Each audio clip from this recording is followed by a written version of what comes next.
Dans les années 70, un important mouvement social, politique et culturel a traversé l'ensemble de la société belge, mais aussi d'autres pays dans le monde. Ce mouvement, d'emblée contestataire, apportait une critique au fonctionnement de l'ensemble des institutions, dénonçant une société inégalitaire et inéquitable dans les domaines de la santé, de l'éducation, de la culture, du logement ou de la justice. En Belgique et en Europe, ce mouvement a vu la création des maisons médicales, des centres de planning familial, des centres de santé mentale, entre autres.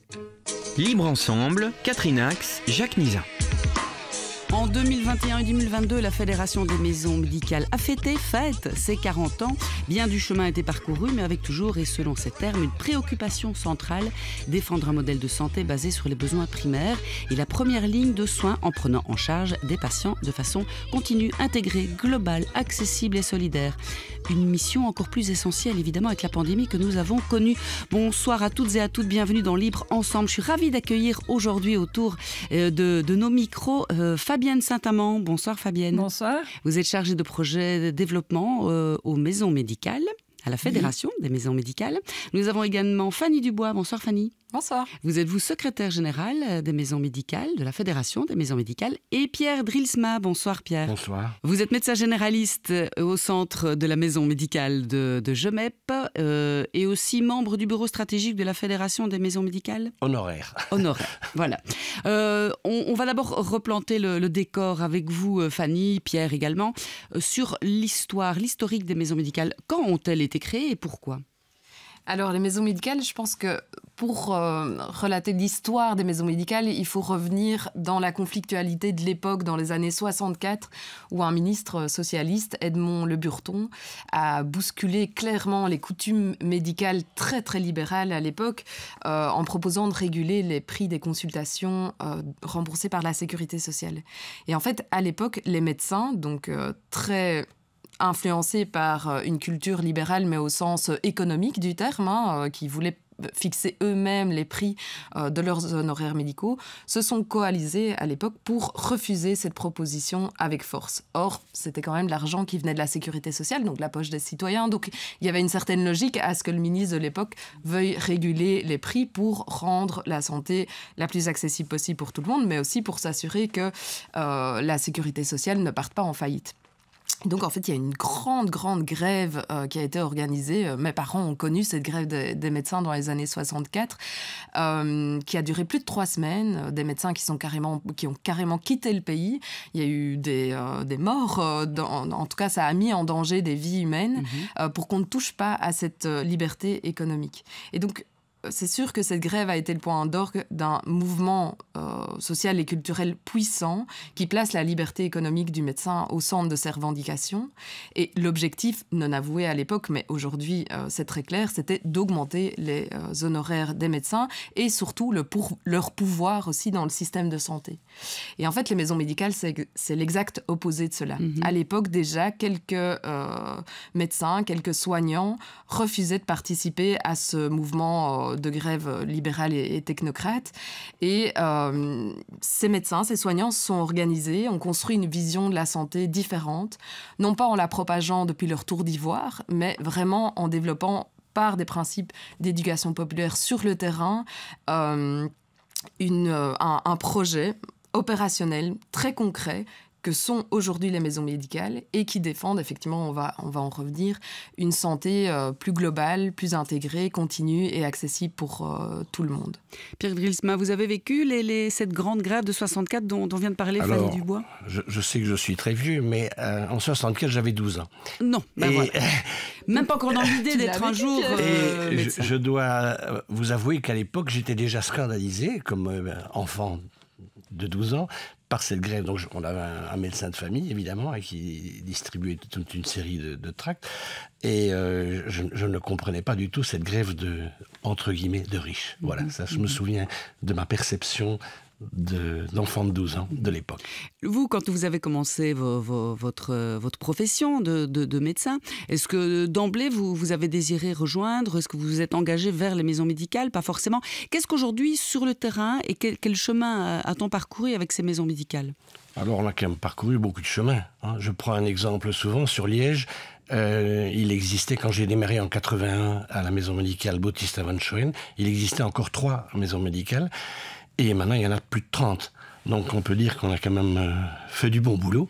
Et évidemment, je tire mon chapeau entre autres à Marco Dujardin qui nous a quittés à cause du Covid et qui a été une des chevilles ouvrières du forfait qui nous a énormément servi pour multiplier les centres de santé. Est-ce qu'on les retrouve plus dans les milieux urbains ou aussi dans les campagnes? Est-ce que c'est facile de créer une maison médicale, entre guillemets? Comment ça se passe? Plus facile maintenant qu'à l'époque. À l'époque, il y avait une hostilité très importante. Pas tout de suite après, mais assez vite, l'hostilité est venue. Et puis, il fallait tout installer tout seul. En général, le médecin s'installait dans son logement. Et je dirais même qu'il investissait dans son cabinet et qu'à la fin de sa carrière, il récupérait sa mise. Nous, il a fallu investir, on ne récupère rien quand on part. Donc, on fait suite à un autre médecin ou... bah oui. Oui, donc il y a un changement très très très important. Et maintenant, il y a quand même de l'aide publique qui existe, qui est peut-être encore insuffisante, mais en tout cas, les régions prennent en charge une série de frais. Définissons aujourd'hui ce qu'est une maison médicale, Fanny. Alors, une maison médicale, donc c'est un centre de santé intégré, donc qui pratique un principe de prise en charge des patients et des patientes global, continu, intégré et accessible. Global. Qu'est-ce qu'on entend par là? C'est, l'OMS le dit aussi, 80% de notre santé en fait est déterminée par des déterminants non médicaux. Donc c'est l'alimentation, le logement, le revenu, les conditions de travail, l'air qu'on respire, etc. Et en fait, on se rend compte, quand on analyse une politique de santé de façon plus générale, que l'ensemble des politiques publiques influencent notre santé. Donc ça, c'est vraiment le principe, c'est qu'on essaye en maison médicale de gérer la santé plutôt que les maladies. Le système actuel, il gère plutôt les maladies. Donc on est clairement dans un référentiel curatif, là où en maison médicale, on va défendre un référentiel beaucoup plus préventif. La question de la continuité, c'est vraiment le fait qu'on considère qu'une prise en charge plus qualitative est assurée si les professionnels connaissent le patient, si les professionnels sont intégrés dans le territoire, dans le quartier des patients. Comme le faisait le médecin de famille. Absolument. Jadis. Voilà, sauf que là, il y a vraiment cette idée de multidisciplinarité aussi. Donc, il n'y a pas qu'un médecin. Voilà. Là où à l'époque, dans le cabinet médical, on ne trouvait que le médecin. En voilà, effet. on considère que notamment pour ce principe de prise en charge globale, si vous avez un travailleur social, un psychologue, une infirmière, un kiné, voilà, etc., qui travaillent de façon multidisciplinaire autour du patient, eh bien, la qualité de la prise en charge est vraiment plus assurée.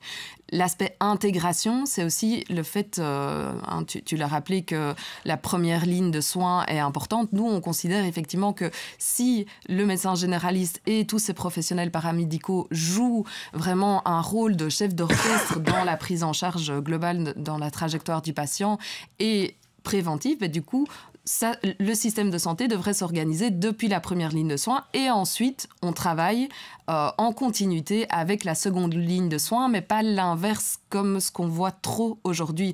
À savoir, aujourd'hui, il y a même des citoyens qui n'ont pas de lien avec un médecin généraliste et qui, donc, dès qu'ils tombent malades, vont directement vers les urgences hospitalières. C'est ça que vous appelez la deuxième ligne de soins? Oui, la deuxième ligne de soins, c'est effectivement tout ce qui est médecine spécialisée, les soins hospitaliers, etc., qui représentent un coût important pour la sécurité sociale. Et en fait, nous, on dit, c'est dommage, c'est pas efficient, parce que non seulement les citoyens, du coup, tombent plus vite malades plutôt que travailler dans la prévention de leur santé, mais en plus pour la sécurité sociale, donc pour nos impôts, pour nos cotisations sociales, c'est cher en fait de financer une deuxième ligne de soins. C'est beaucoup plus cher que s'il y avait, je sais pas moi, une maison médicale par quartier. Ça, c'est un peu notre utopie. Est-ce que c'est évidemment, bon, il y a eu des réticences économiques, Pierre Drilsma, mais est-ce que c'est pas positif également pour le médecin de famille qui n'est plus seul, qui a toute une équipe autour de lui et vers laquelle il peut se retourner, surtout dans ces temps de pandémie où ils ont eu fort à faire, évidemment? Oui, je pense que c'est très positif pour le médecin. Il y a deux sujets qu'il faut régler. Il y a la question du revenu, qui n'est pas encore complètement réglé, même si avec l'IFIC, on a fait beaucoup de progrès. Donc là, il y a des barèmes actuellement pour les généralistes que nous avons négociés à la fédération et avec les syndicats. Donc je pense que ça, c'est un point très important parce qu'avant, certains médecins étaient particulièrement sous-payés. Je peux en témoigner. Et Ça, c'est un aspect. Il y a l'autre aspect qui est l'aspect de démocratie. Vous savez que ce sont des structures autogestionnaires. Et donc, c'est la démocratie dans nos institutions, ce qui est magnifique. Mais parfois, c'est une démocratie abusive. C'est-à-dire qu'on parle trop et on n'agit pas assez.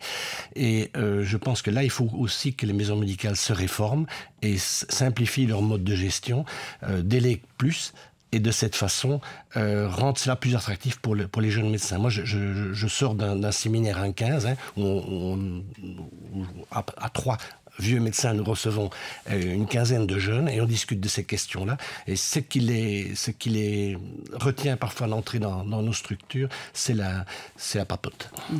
Voilà, on agit moins vite.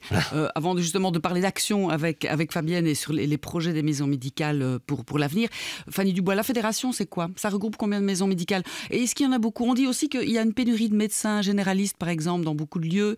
Les maisons médicales pourraient aider en tout cas à offrir des services de soins de première ligne un peu partout et plus. Oui, tout à fait. Alors aujourd'hui, la fédération regroupe 130 maisons médicales, mais le paysage est encore plus important parce qu'il y a des structures qui ne se fédèrent pas et d'autres structures qui sont dans d'autres fédérations beaucoup plus petites.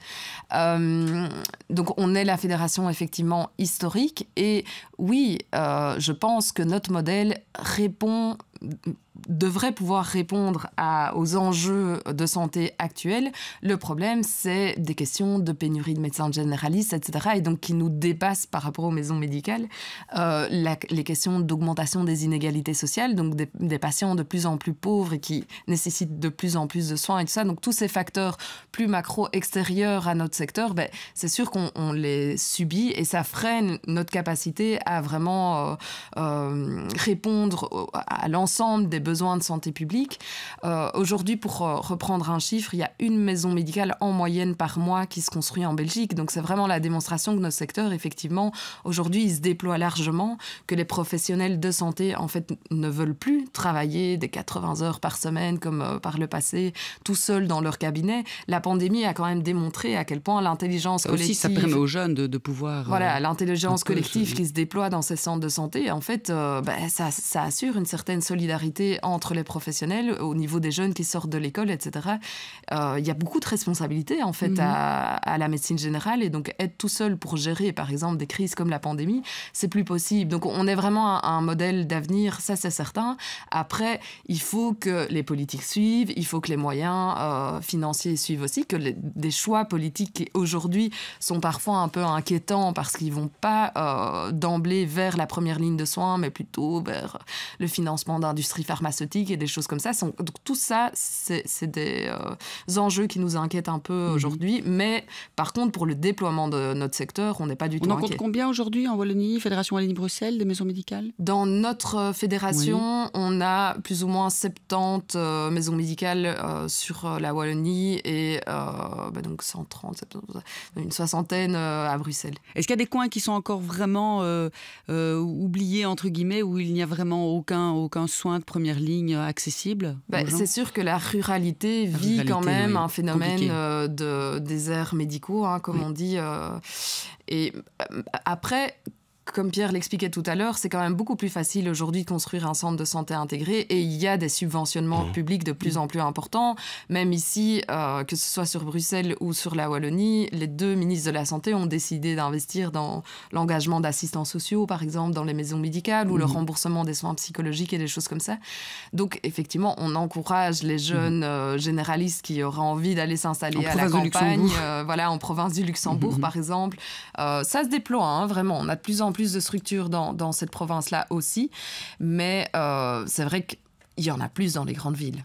Fabienne, Saint-Amand, justement, alors en parlant de développement, de projets, vous êtes chargée de projets et développement, c'est votre titre. Ça veut dire quoi? Que les maisons médicales doivent effectivement envisager l'avenir de manière plus précise qu'avant? Je pense, on vient de parler des enjeux, donc ils sont importants. Et la fédération donc, consacre quand même pas mal de ses ressources dans l'accompagnement des projets, des jeunes projets. Et on le fait, ça se fait déjà depuis plus d'une dizaine dizaine d'années. Et chaque année, je dirais en permanence, on a entre 15 et 20 projets accompagnés. Tous n'aboutissent pas. La construction d'une maison médicale prend, je dirais, minimum 1 an et parfois peut durer 4-5 ans, voire plus. Et c'est un processus important parce que c'est vraiment les bases, les fondements d'une maison médicale. C'est une garantie aussi pour un fonctionnement à long terme et un fonctionnement sain pour la population. Donc c'est un projet qui se réfléchit en équipe, ensemble. Quels sont les principaux soucis que vous rencontrez à la constitution d'une maison médicale? Actuellement, je dirais, c'est vrai que la pénurie de médecins généralistes, parfois même aussi d'infirmières, commence à se faire sentir. Donc on a beaucoup plus difficile qu'il y a 5-6 ans de trouver des infirmières et des médecins. L'initiative venait il y a quelques années directement de médecins et infirmières, et maintenant de plus en plus souvent on a des travailleurs sociaux qui ont envie de créer une maison médicale là où ils habitent ou dans un coin qui leur paraît intéressant pour ça. Et donc ce sont des projets qui prennent plus de temps parce qu'il faut trouver. Donc on a des gens pleins de bonne volonté. On a parfois aussi des citoyens qui souhaitent implanter une maison médicale là où ils vivent. Et donc la recherche d'une équipe, et il faut aussi trouver des personnes qui ont envie de travailler ensemble. Donc on travaille en multidisciplinarité, voire même pluri ou transdisciplinaire. Tout le monde n'est pas fait pour un travail d'équipe. Tout le monde n'est pas fait pour le travail d'équipe. Et il y a des avantages. Donc ça, on essaye de bien mettre en évidence aussi les avantages. Et ça correspond aussi davantage au profil des médecins actuels, qui sont quand même de plus en plus de femmes. Des femmes qui ont envie d'avoir une vie de famille. Exactement. Et le modèle maison médicale permet ça. Mais ça n'est pas suffisant, j'ai envie de dire, que pour pouvoir se trouver bien quand on travaille en maison médicale. Donc il faut avoir cette vision de la santé dont Fanny a parlé. Un autre problème aussi auquel on est confronté, c'est les bâtiments. Donc c'est pas toujours évident de trouver un bâtiment suffisamment grand et accessible financièrement. Donc parfois des projets bloquent un peu, doivent patienter avant de trouver parce que parfois le vous bon rénovez endroit. également, vous louez, vous rénovez, vous faites construire. Oui, donc en fait tout existe. Donc il y a des locations. On apprécie beaucoup quand des communes soutiennent des projets et mettent à disposition des locaux avec des loyers accessibles, mais c'est loin d'être le cas le plus souvent. Donc les équipes doivent trouver des locaux. Parfois ils achètent, ça arrive qu'ils achètent pour pérenniser vraiment le projet, mais là il faut le soutien d'organismes financiers. Donc on a des liens avec Triodos et Crédal qui sont des organismes qui correspondent à nos valeurs et qui ont un souci éthique. Éthique et équitable. Tout à fait. Et donc ça nous aide, ça aide pas mal les projets. Et il faut compter en général que 4 à 5 ans pour qu'une maison médicale soit en vrai fonctionnement. Tout à fait en vrai fonctionnement au niveau financier. Tout dépend bien sûr de la situation de départ. Parfois on a des maisons médicales qui se créent avec des médecins qui ont des jeunes patientèles. Donc là bien sûr leur développement se fait plus vite qu'une maison médicale qui s'implante avec des tout jeunes médecins qui n'ont pas encore de patients du tout. Est-ce qu'il y a un cahier des charges? Est-ce qu'on se dit, il faut quand même minimum un médecin, une infirmière, un assistant social, ou est-ce qu'on peut dire, en fait on oublie l'assistant social, on oublie l'infirmière, on va plutôt mettre une kiné? Est-ce qu'on fait un petit peu comment on veut? En fait, à ce niveau-là, on suit surtout les décrets. Donc, parce que l'agrément régional, que ce soit à Bruxelles ou en Wallonie, apporte un financement qui est un bon soutien pour ces projets. Et donc, on les guide en tout cas pour répondre à ces critères. Et donc, en général, il faut minimum 2 médecins généralistes. Alors, infirmiers et ou kiné. Nous, on espère qu'il y ait les deux, mais ce n'est pas toujours le cas. Et alors, l'accueil, donc la fonction d'accueil est une fonction très importante dans nos maisons médicales. Et on ne parle jamais de secrétaire, etc. En fait, on parle ça qui fait le plus. Vraiment d'accueil, oui, tout à fait. Pour nous, elles ont vraiment une fonction soignante. Et donc ça, c'est une fonction qui doit être aussi assurée dès le départ. Et là, c'est parfois assuré par certains soignants au tout début, qui n'ont pas encore trop de boulot. Mais très vite, je dirais dans la première année, ils ont vraiment une personne qui assure cette fonction. Est-ce qu'on ne manque jamais de patients, j'ai envie de dire? Une fois que la maison médicale est créée, qu'elle est en fonctionnement à son 100%, On manque jamais de patients, en fait. Vous sentez que la demande est là? Oui, il y a une demande, ça c'est sûr. Et quand une maison médicale s'ouvre dans une commune où il n'y a pas encore de maison médicale, les inscriptions vont très très vite. On a vécu le cas l'année passée à Tubize, où une maison médicale a commencé au forfait au mois de septembre. Et pour la fin de l'année, ils avaient 450 patients inscrits, ce qui est tout à fait intéressant par rapport à... et plus que des évolutions, si une maison médicale ouvre à Bruxelles, par exemple, où il y a déjà pas mal de maisons médicales. Mais une des difficultés auxquelles on est confronté aussi, c'est la difficulté liée à la publicité. Donc notre secteur, on ne peut pas faire de publicité. Donc il faut aussi que les maisons médicales... Informer sans faire de publicité. Et donc là, il y a une dimension intéressante dans les maisons médicales, c'est qu'elles sont insérées dans leur quartier, elles sont insérées dans leur village ou dans la localité où elles sont installées. Et donc, elles travaillent beaucoup en réseau. Donc ça, c'est important. On travaille avec tous les autres partenaires de la localité qui interviennent au niveau de la première ligne. Et là, ça nous permet de nous faire connaître. Et le réseau nous envoie beaucoup de patients. Les CPAS sont un partenaire premier des maisons. L'info. Et vous parlez de 450 inscrits, par exemple, à Tubize, la première année. Est-ce qu'il y a un quota maximum? Est-ce qu'à un moment donné, les maisons médicales, désolé, on est trop là? Alors pour les maisons médicales, vous soigner. Dans les maisons médicales au forfait, on va augmenter. Qu'est-ce que vous appelez au forfait pour nos auditeurs? Donc, le forfait, c'est une convention qui est passée entre le patient, la maison médicale et l'INAMI via les organismes assureurs, donc les mutuelles. Et donc, quand un patient vient s'inscrire, souhaite venir consulter dans une maison médicale, on lui explique bien entendu tout ce fonctionnement-là, et il va signer une convention dans laquelle il s'engage à venir dans la maison médicale pour les soins médicaux, kinés et infirmiers, si en tout cas les 3 prestataires dans la maison médicale. Mais ça veut dire aussi donc que la maison médicale doit pouvoir fournir à ses patients des soins gratuits qui sont, on dit gratuits, mais en fait, ils sont financés par l'organisme assureur. Donc l'organisme assureur... Remboursé par la mutuelle. La mutuelle. Si vous voulez, on n'est plus sur un système de remboursement, on est sur un système vraiment de paiement du forfait par patient à la maison médicale.